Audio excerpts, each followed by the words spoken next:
team that brought you Wallace and Gromit now bring their first full-length animated feature, Chicken Run. This is a movie all the critics went nuts for. It was well written, it was well animated, it was different, it had a unique story. And it's another one, honestly, I think just sort of falls into the okay pile. But that's not bad, it's just okay. Why? Well, let's take a look. On a chicken farm in England, one little hen tries as hard as she can to escape every day, but is constantly caught and thrown back in.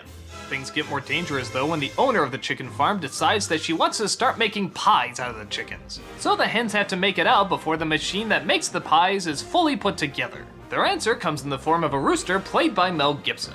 He claims that he flew into the pen and that he can teach the chickens how to fly as well. The only downside is his wing is broken, so he can't teach them right away. But he spends their time trying to verbally show them how to do it. But the clock is ticking away as they get closer and closer to Pie Day. It's a race to see if they can get out a la Great Escape style before the owner can turn them into mincemeat. It was really great seeing this animation team finally do a full-length motion picture, and showing that they can pull it off and still have it be very entertaining. Its comedy is a little different from, say, something like Wallace and Gromit, which was a little bit more quiet at times. This one is constant dialogue and constant visual jokes. But in a sense, it has sort of the same feel as Wallace and Gromit, as it's not always trying to make you laugh every second. It'll take time just to have a character breathe and talk about however they're feeling. A lot of people say there was a ton of grown-up jokes, but really I didn't see them until maybe near the end.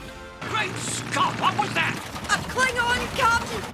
The engines can't take it! I guess the only main problem I have with it is that the story is a touch too predictable. I mean, once again, we're gonna have the liar revealed backstory, and it's not gonna be just brushed over either. It's gonna take up a good chunk of the third act with the characters moping and doping, and oh Jesus, I've gone on and on about this. I'm not gonna prattle anymore, let's just say it's boring. And I don't think the jokes are quite strong enough to make up for such a lackluster part of the movie.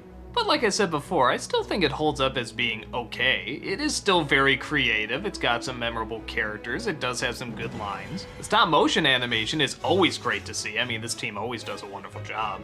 It's bright, it's colorful, it's mostly upbeat.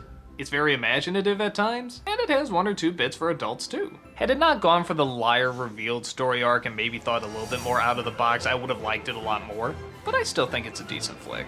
It's got just enough for kids and just enough for adults. I think it's worth at least a viewing.